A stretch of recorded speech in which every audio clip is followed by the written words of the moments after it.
The air in the conference room was thick with tension. It was the kind of tension that precedes a storm. Sunlight streamed through the floor-to-ceiling windows, glinting off the polished mahogany table. But the brightness outside did not touch the cold atmosphere inside. At the head of the table stood Ilara. She was small for her age, with wide, expressive eyes that held a universe of unspoken words. Her hands, delicate and precise, hovered over the architectural model she had spent months creating. It was a masterpiece of design, a vision of glass and steel that promised a new skyline for the city. But no one was looking at the model. All eyes were on her. Mark, the senior project manager, leaned back in his chair. A cruel smile played on his lips. He was a man who fed on the weaknesses of others, and in his eyes, Ilara was the perfect target. She was brilliant, talented, and completely silent. Ilara had been mute since a childhood trauma stole her voice. She communicated through writing, through gestures, and through the incredible art she created. But in a corporate world that valued aggressive speeches and loud opinions, her silence was seen as a flaw. "Well, Ilara," Mark said, his voice loud enough for everyone to hear, "the presentation is not going to give itself. Are you going to walk us through your design, or are you just going to stand there looking pretty?" A few nervous snickers echoed around the room. Ilara's cheeks burned with a deep, painful blush. She reached for the notepad and pen she always kept with her, her hands trembling slightly. She began to write, explaining the core concepts of her design, the sustainable materials, the innovative use of space. Mark watched her for a moment before letting out an exaggerated sigh. "Oh, I am sorry," he said, dripping with fake sympathy. "We do not have all day to wait for you to write a novel. We need a verbal presentation. It is company policy." He knew it was a lie. There was no such policy. He was doing this for sport, to watch her squirm. The others in the room, a mix of ambitious juniors and jaded veterans, did nothing. They were either too afraid of Mark or too eager to be on his good side. Their silence was a weapon, just as sharp as his words. Ilara's eyes darted around the room, pleading for someone, anyone, to intervene. But she met only cold stares, or people who suddenly found their shoes incredibly interesting. The feeling of betrayal was a physical ache in her chest. These were the people she worked with every day, the ones she had helped with their own projects, offering her insights on late nights and weekends. Now, they were all complicit in her humiliation. She looked down at her beautiful model, the symbol of her dreams. It now felt like a monument to her own failure. Tears welled in her eyes, blurring the miniature buildings into a watery landscape of pain. She felt trapped, a silent scream building inside her with nowhere to go. Just as a single tear escaped and traced a path down her cheek, the heavy oak door to the conference room swung open. The room fell instantly silent. Every head turned to see who had entered. Standing in the doorway was a man who commanded attention without saying a word. He was dressed in a perfectly tailored suit that spoke of immense wealth and power. His hair was streaked with silver, and his face was etched with lines of authority. But it was his eyes that silenced the room. They were a piercing blue, and right now, they were filled with a cold, protective fury. He surveyed the scene in a single glance, the sneering face of Mark, the uncomfortable shifting of the employees, and finally, the tear-streaked face of Ilara, his daughter. The man's gaze locked onto Mark, who suddenly looked very small in his expensive chair. "What?" the man said, his voice a low, dangerous rumble that filled the entire room. "Is going on here?" Mark, flustered, tried to recover his composure. "Sir, this is a private company presentation. I am not sure you are supposed to be here." The man took a slow step into the room, his eyes never leaving Mark's. "This company," he said, his voice dropping even lower, "is my company, and that young lady you are tormenting is my daughter." The world seemed to stop. The air crackled with the unspoken threat. The storm had arrived. But before that storm, there was a quiet world. A world Ilara had carefully built for herself. It was a life painted in the soft colors of dawn and the sharp lines of architectural drafts. Her small apartment was more of a studio than a home. Sketches and blueprints covered the walls. Miniature models of impossible buildings sat on every surface. This was her sanctuary. It was the one place where her silence was not an emptiness. but a canvas. Here, she did not need a voice. Her hands did all the talking, shaping cardboard and clay into magnificent structures that spoke of hope and beauty. Her days began before the sun rose. She would sit by her window, a cup of warm tea in her hands, and watch the city wake up. To others, the city was a symphony of noise, of car horns, of distant sirens, of a million conversations. But to Ilara, it was a visual masterpiece. She saw the geometry in the bridges, the poetry in the skyscrapers, the history in the brickwork of old buildings. She would fill her sketchbook with the patterns of light and shadow, finding inspiration in the quiet details the rest of the world was too busy to notice. The office at first had seemed like a dream come true. Sterling Designs was the most prestigious firm in the country. To get a job there, purely on the strength of her portfolio, was a monumental achievement. She had made a conscious decision not to reveal who her father was. She did not want the weight of his name. She wanted her work to be her only identity. She wanted to earn her place, to prove to herself that she could succeed on her own terms. And for a while it seemed like she had. Her colleagues appeared to respect her talent. They would gather around her desk, marveling at the elegance of her solutions to complex design problems. Sarah, a junior architect, was always asking for her help. Ilara would patiently sketch out ideas for her, explaining complex theories with simple, clear drawings. Sarah would thank her, calling her a lifesaver. Even Mark, in the beginning, had praised her.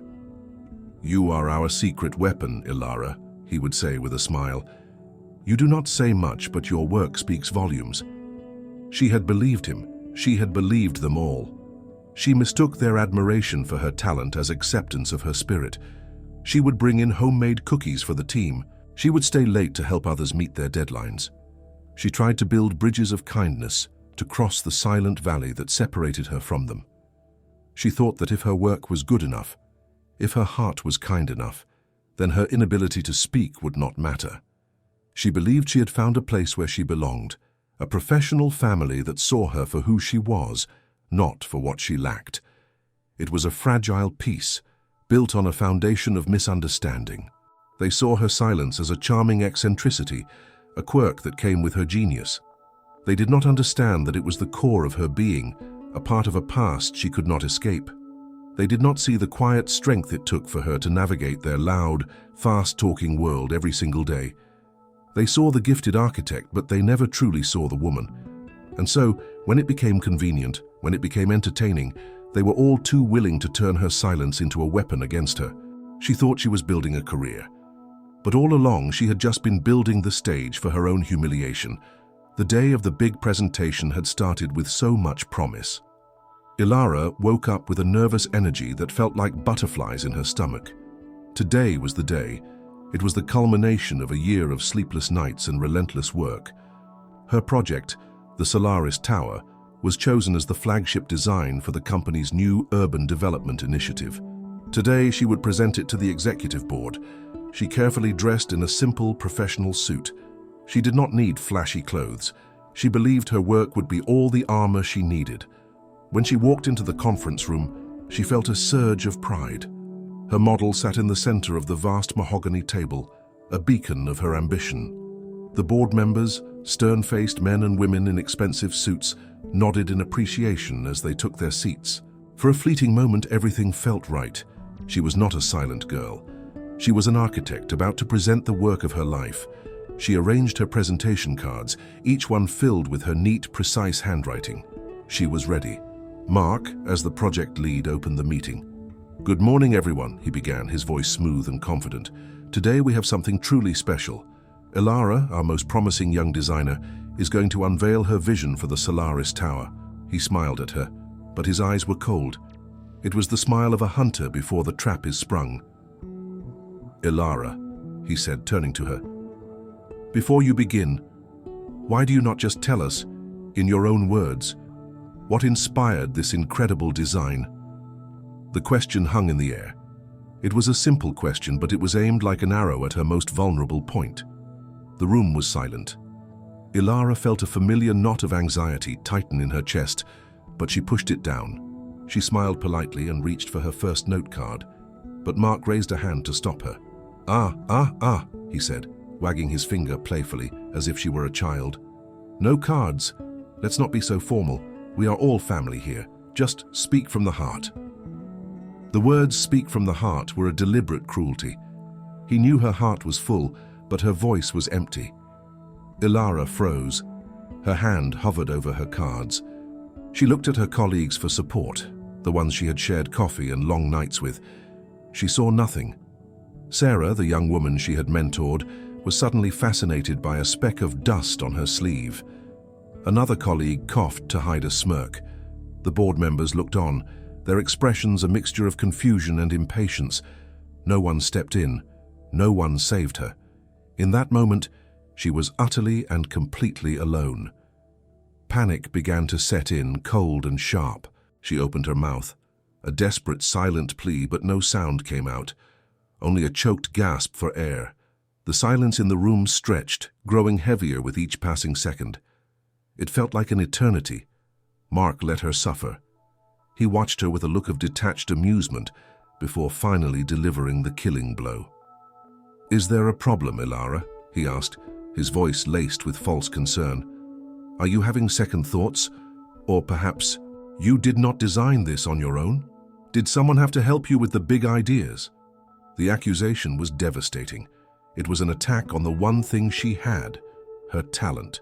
It was designed to shatter her, and it worked. The strength she had walked in with crumbled into dust. Her vision of the Solaris Tower, her beautiful dream, now seemed to mock her from the center of the table. Tears of shame and frustration welled in her eyes. The faces around her blurred into a single monstrous entity of judgment. The room began to spin, and it was in that moment of total despair, as the first tear fell, that the door swung open. A powerful presence filled the room, and a voice, deep and protective, cut through the suffocating silence. It was the voice of her father. He had seen her tear. He had seen the cruel smiles and the averted gazes. He did not yet know the details, but he knew one thing with absolute certainty. His daughter was in pain, and the world was about to learn what happens when someone hurts his child. The silence that followed the revelation was a living thing. It was heavier than stone, filled with the shattered arrogance of everyone in the room. Mark's face, which had been a mask of cruel confidence, had turned a sickly shade of white. His mouth opened and closed like a fish, but no sound came out. The others stared, their minds racing to comprehend the impossible. Ilara, the quiet, unassuming designer they had tormented for sport, was the daughter of Arthur Sterling, the founder, the owner, the man who held their entire careers in the palm of his hand. Arthur Sterling ignored them all. To him, they were no longer people. They were simply furniture in a room where his daughter had been hurt. He walked directly to Ilara, his steps measured and silent. He gently placed a hand on her shoulder, and she flinched, still lost in her sea of pain. But then she looked up and saw his eyes, filled not with the cold fury he showed the room, but with an endless, bottomless well of love for her. "Let's go home, sweetheart," he whispered, his voice for her ears only. He wrapped a protective arm around her, shielding her from the prying, terrified eyes of her colleagues. He led her toward the door, a silent king leading his wounded princess from a battlefield. As he reached the doorway, he paused but did not turn around. He spoke to the silent room, his voice calm and lethal. "I want every single one of you to remain in this room," he commanded. "Do not talk to each other, do not use your phones, just sit there and think about what you have done. I will be back to deal with you." The journey home was a blur for Ilara. She sat in the plush leather seat of her father's car, watching the city lights streak by like fallen stars. The silence in the car was a comforting blanket, a stark contrast to the weaponized silence of the conference room. Her father did not speak. He just drove, one hand on the wheel, the other resting gently on hers, a silent promise of safety and support. The storm of tears had passed, leaving behind the hollow, aching exhaustion that follows a deep trauma. When they arrived at her small, simple apartment, the facade of strength she had maintained finally shattered. The moment the door closed behind them, she collapsed onto her sofa, her body shaking with silent sobs. This was her safe space, her sanctuary, and it had been violated. The memory of their sneering faces was a poison that had seeped into her home, tainting the one place she felt whole. She felt lost. The dream she had cherished, of making a name for herself through her own merit, was now a pile of ashes. Her father's identity, the very thing she had tried to hide, had become her only rescue. It made her feel like a failure. Arthur began to pace the small living room, his movements like a caged tiger. His protective instincts had now morphed into a cold, calculated rage. "I will tear that firm apart," he growled, his voice low and dangerous. "Mark will be finished. He will never work in architecture or any other field ever again. I will personally see to it. And the others, the ones who just sat and watched, they are just as guilty. They are all fired, every last one of them." He was ready for war. But Ilara, listening to him, felt a deeper kind of despair. She shakily reached for her notepad and a pen, her hand still trembling. She wrote a single sentence and held it up for him to see. "And what will that change for me?" Arthur stopped pacing. He read the words, and the fury in his eyes softened, replaced by the deep pain of a father who could not fix his child's deepest wound. He was a billionaire. He could buy and sell companies, move markets, build empires, but he could not erase the memory of his daughter's humiliation. He could not give her back the trust she had lost. He sat down beside her, taking her small hand in his. "You are right," he said softly. "This is not about them. Not yet. This is about you." He saw the exhaustion in her eyes, the feeling of utter defeat. "But Ilara, listen to me. This pain you are feeling is real, but it is not the end. They did not break you. They only revealed how strong you have always been. You stood in that room, and you did not give them the satisfaction of running. You are a sterling, and they have made a very, very powerful enemy." The days that followed were a colorless haze. Ilara locked herself away from the world, building a fortress of silence around her wounded heart. Her apartment, once a vibrant studio of creativity, became a tomb of broken dreams. She took down the blueprints from her walls. She covered every architectural model with white sheets, turning them into a field of small, silent ghosts. She could not bear to look at them. They were no longer symbols of her ambition, but monuments to her shame. Each beautiful line and elegant curve was a reminder of the moment her passion was used as a weapon to destroy her. She stopped answering her phone. The messages from her father piled up, each one a mix of concern and love, but she could not bring herself to respond. She would sit for hours in the dark, the memories of the conference room playing over and over in her mind. She saw Mark's sneering face. She saw Sarah's averted gaze. She heard the cruel laughter, an endless echo in her silent world. The thought that consumed her was a cold, heavy stone in her stomach. They were right. A voice was power, and she had none. Her talent was not enough. She was not enough. She had reached the bottom of her personal abyss. Her father, Arthur Sterling, found himself in an unfamiliar position. He was a man who commanded boardrooms and built empires, but he was powerless against the quiet grief of his own daughter. He drove by her apartment every day. He would leave bags of her favorite foods at the door with simple handwritten notes. "I am here for you. I love you." He knew he could not force her out of the darkness. She had to find the path herself. About a week after the incident, he knew he could wait no longer. The company was in turmoil. The story of what happened in the conference room had been contained, but the suspension of the entire senior project team had sent shockwaves through the firm. He used his master key to enter her apartment, finding her sitting in the dim light, surrounded by the shrouded ghosts of her models. He did not try to cheer her up. He did not make false promises. He sat down opposite her, his expression serious. "Ilara," he began softly, "they are trying to steal your tower." Ilara looked up, her eyes dull and lifeless. "The Solaris Tower," he continued, his voice firm. "Your project is in chaos. With Mark gone, others are circling. A man named Henderson is trying to claim the lead on the design. He is telling the board that your concepts were preliminary and that he has refined them. Arthur's jaw tightened. He is erasing you from your own legacy, Elara. He is taking your voice, the one voice they can never truly silence, your work. Something shifted inside Elara. It was a small thing, a tiny flicker in the vast darkness of her despair. Henderson. She remembered him. He was a man who had always been jealous of her talent, who had often made condescending remarks about her hobby.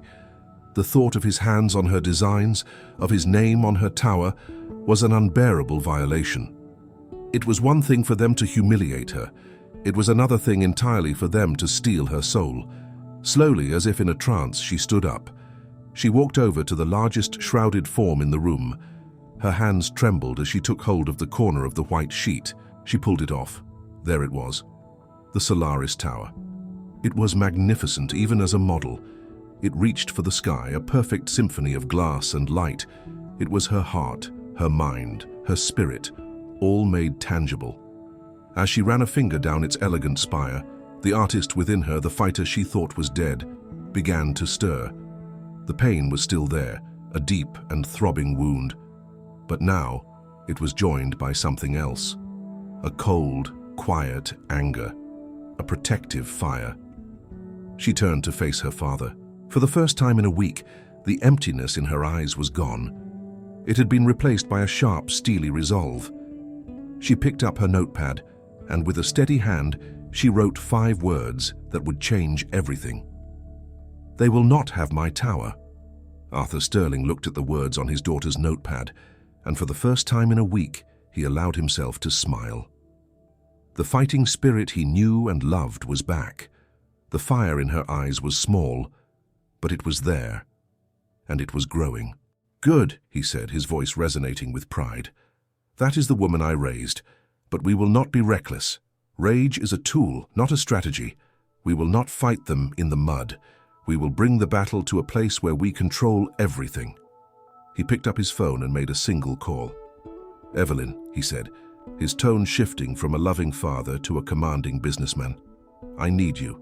It is about Elara." The next day, a woman named Evelyn Reed arrived at Arthur's private study in his penthouse. She was not what Elara expected. She was not a cold, intimidating lawyer. She was a woman in her late 50s, with kind, intelligent eyes and an aura of unshakable calm. She carried an old leather briefcase and wore a simple, elegant dress. She greeted Arthur with a warm hug before turning to Elara. Evelyn did not offer pity. She did not speak to her loudly or slowly, as some people did. She simply extended a hand and said, "Elara, it is a true honor to finally meet you. Your father has spoken of your talent for years." Her voice was like smooth jazz, comforting and strong. They sat in comfortable armchairs, and Arthur explained the basic facts of what had happened. Then Evelyn turned her full attention to Elara. "I have heard your father's version of the story," she said gently. "Now I would like to hear yours. Take all the time you need. I am here to listen." For the next 2 hours, Elara wrote. She filled page after page of her notepad, not with the dry facts of the case, but with the story of her dream. She wrote about her love for architecture, the inspiration behind the Solaris Tower, the long nights of work. She wrote about the hope she had felt and the profound sense of betrayal. She described the faces of her colleagues, the sting of their laughter, the crushing weight of their silence. Evelyn Reed read every single word. She did not interrupt.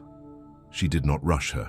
She absorbed Elara's silent testimony with a focus and respect that was in itself a form of healing. For the first time, Elara felt truly heard. When she was finished, Elara pushed one final thing across the table, her original hand-drawn sketchbook for the Solaris Tower. Evelyn opened it carefully. She saw not just technical drawings, but art.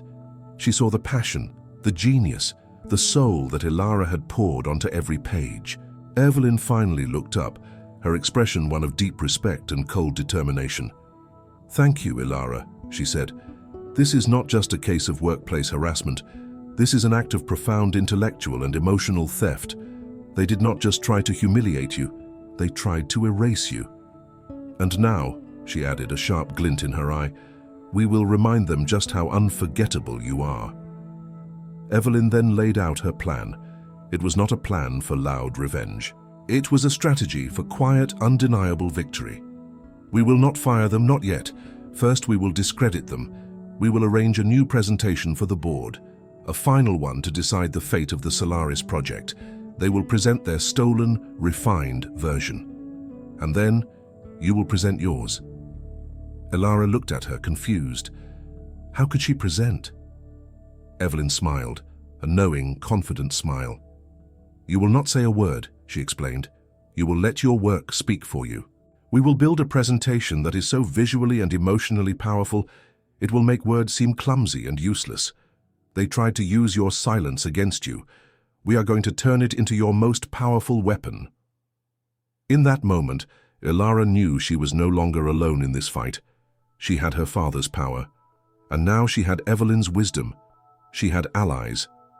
The journey back was beginning.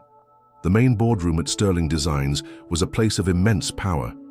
It was on the top floor, a glass-walled sanctuary overlooking the city.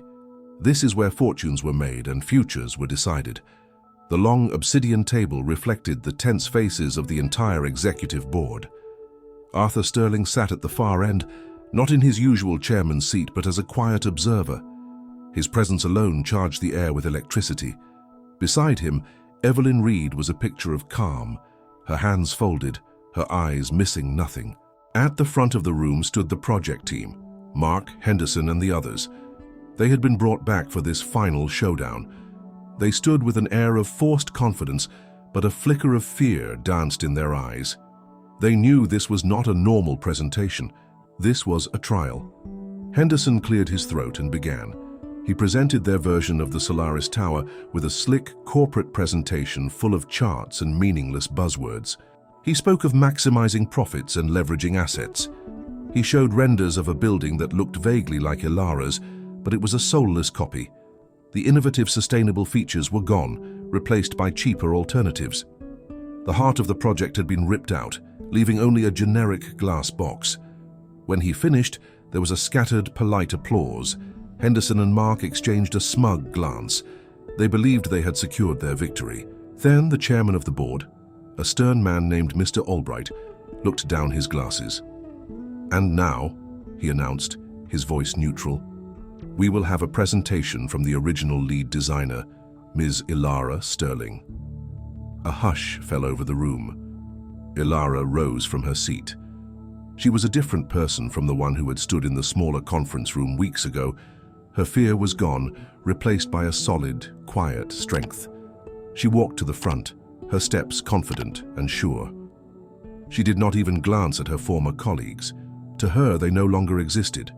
She stood before the board and gave a simple nod to the technician in the corner. The lights in the room dimmed. The massive screen behind her flickered to life. There were no slides, no bullet points, no words.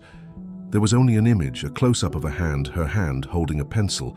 A simple, emotional piano melody began to play. The presentation was a film. It was the story of a dream. It began with her first hesitant sketch in a worn leather notebook. It showed time-lapses of her building the first crude model on her apartment floor, late at night. It showed her research, her calculations, her passion. The screen showed page after page of her design journal, filled with her handwriting, her notes, her signature, and dates stretching back over a year. It was a visual diary of creation. Then, through stunning, beautiful animation, the Solaris Tower grew from the pages. It was not a building of steel and glass, but a living, breathing entity. The film showed sunlight filtering through its energy-generating windows. It showed families enjoying the vertical gardens she had designed on every fifth floor. It showcased her revolutionary water recycling system, a detail Henderson had dismissed as too expensive. It showed a community thriving within its walls. The members of the board were leaning forward, captivated. They were not just seeing a building, they were feeling the vision behind it. They were witnessing the birth of a masterpiece. On the other side of the room, the faces of Mark and Henderson had crumbled. Their confident smirks had melted away, replaced by the pale, sick look of men who had been caught in a lie. The screen was displaying undeniable, irrefutable proof of Ilara's authorship.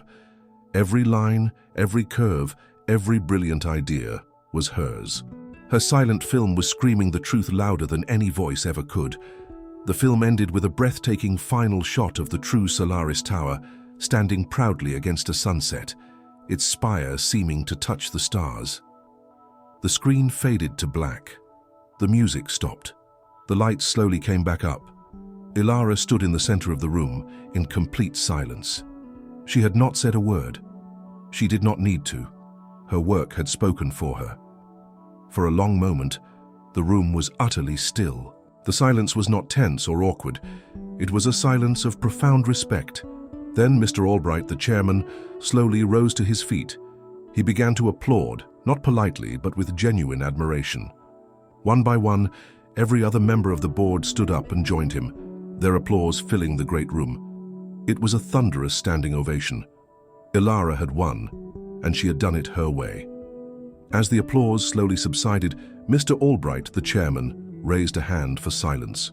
He looked at Ilara, and the sternness in his eyes had been replaced by a deep and genuine respect. "Miss Sterling," he announced, his voice booming in the quiet room, "on behalf of this board, I want to offer our most sincere and profound apology. We were shown a pale imitation of your work, and now we have seen the truth.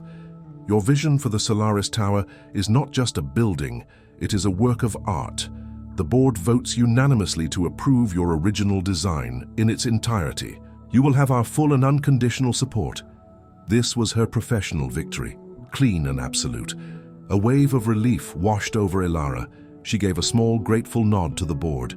Then, the atmosphere in the room shifted. Mr. Albright's gaze moved from Ilara and hardened as it fell upon Mark, Henderson, and the rest of the silent, terrified team. But before he could speak, Arthur Sterling rose from his chair. The time for observation was over. He walked calmly to the front of the room to stand beside his daughter. He was no longer just a father. He was the owner, and this was his judgment. He looked directly at Mark, whose face was ashen. "Mr. Johnson," Arthur began, his voice dangerously quiet. "For weeks, I have thought about what I would say to you in this moment. I thought about all the ways I could destroy your career, your reputation, your future. And I will do all of those things.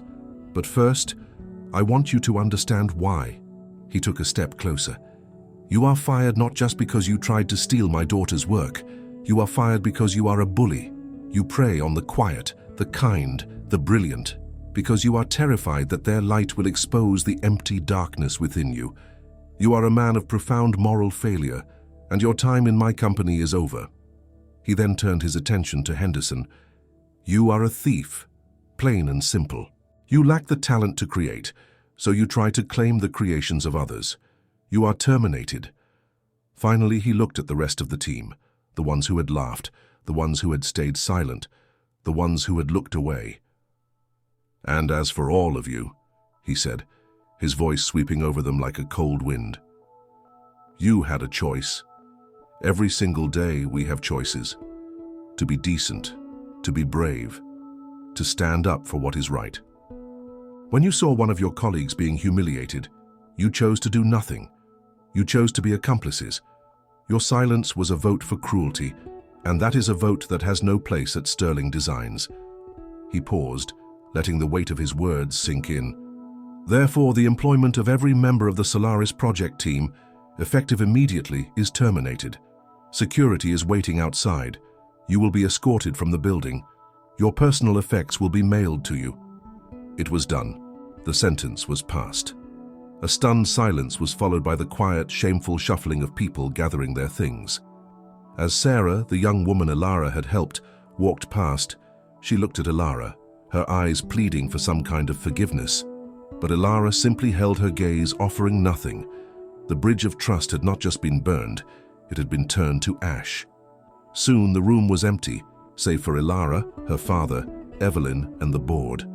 The toxic atmosphere had vanished. In its place was a feeling of clean, quiet victory. Arthur placed a hand on his daughter's shoulder. "You did this, Ilara," he said, his voice thick with pride. "Today, your voice was the truest and the loudest in the room." 2 years passed. The seasons changed, and with them the skyline of the city. High above the bustling streets, a new jewel gleamed in the sunlight. The Solaris Tower was complete. It stood not as a monument to corporate power, but as a testament to a quiet vision. Its vertical gardens bloomed, and its glass facade shimmered, a beacon of hope and sustainable design. It was everything Ilara had dreamed it would be, and more. Ilara was no longer a junior designer, hiding in the shadows. She was now the head of the new Special Projects division at Sterling Designs, a department her father had created specifically for her. She had hand-picked her own team. They were not just the most brilliant architects and engineers, but they were also the kindest. They were people who valued integrity and collaboration. Her new office was filled with light and laughter. In meetings, Ilara communicated with a quiet confidence that was more powerful than any speech. She used a large digital tablet, her elegant handwriting appearing on the main screen for all to see. Her team would watch fascinated as she sketched out complex ideas with effortless grace. They did not see her silence as an absence. They saw it as a space for focus, for clarity, for true genius to emerge.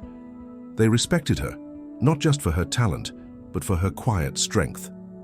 One evening, as the sun began to set, casting a golden glow over the city, Ilara stood on the rooftop garden of her completed tower. The air was calm, and the only sound was the gentle rustle of leaves in the planters she had designed. She was not alone. Her father, Arthur, stood beside her, his arm around her shoulder. Evelyn Reed was there too, no longer just a lawyer but a cherished friend and mentor. They did not speak of the past. They did not need to. They simply watched as the city lights began to twinkle to life below them. This tower was her victory, solid and real. It was a permanent declaration of who she was. Ilara took out a small, worn sketchbook from her bag. It was the same one where the first lines of the Solaris Tower had been drawn. She opened it to a clean, empty page, looking out at the endless horizon, at the future she had built with her own two hands. She felt a profound sense of peace. She was not defined by the cruelty of others. She was not defined by her inability to speak. She was defined by what she could create. With a small, happy smile, she touched her pen to the paper and began to draw. A new idea, a new dream, was already taking shape. Her story was not over. It was just beginning. Ilara's story is a powerful reminder that a person's voice is not always something you can hear. Sometimes it is something you see. It is the passion in their work, the kindness in their actions, and the unbreakable strength of their spirit. She taught us that true power is not about being the loudest person in the room. It is about being the most authentic. It is about holding on to your vision, even when the world tries to take it from you. Her journey was one of pain and betrayal, but it was also one of courage and healing. It showed us the incredible difference that even one or two true allies can make in our lives. A father who believes in you, a friend who fights for you. These are the greatest treasures we can have, and now we want to hear from you. This channel is more than just a place for stories. It is a community. It is a place where we can share our own experiences and learn from one another. In the comments below, we would love for you to share a part of your story. Have you ever had a moment where you felt like your voice was not being heard? Who was the ally who stood by you during a difficult time? What is the dream, the personal Solaris Tower that you are working to build in your own life? We read every comment, and your stories inspire us more than you know. If Ilara's journey of quiet strength touched your heart, please take a moment to leave a like on this video. It helps our community grow and allows these stories to reach more people who may need to hear them. And if you believe that stories have the power to heal, to inspire, and to connect us all, please consider subscribing to our channel and turning on notifications. We are dedicated to bringing you more tales of the human spirit, stories of trial and triumph that remind us of the strength we all hold within. Thank you for spending your time with us today. Thank you for being a part of this community. Until our next story, remember to be kind, to protect your dreams, and to never underestimate the power of a quiet voice.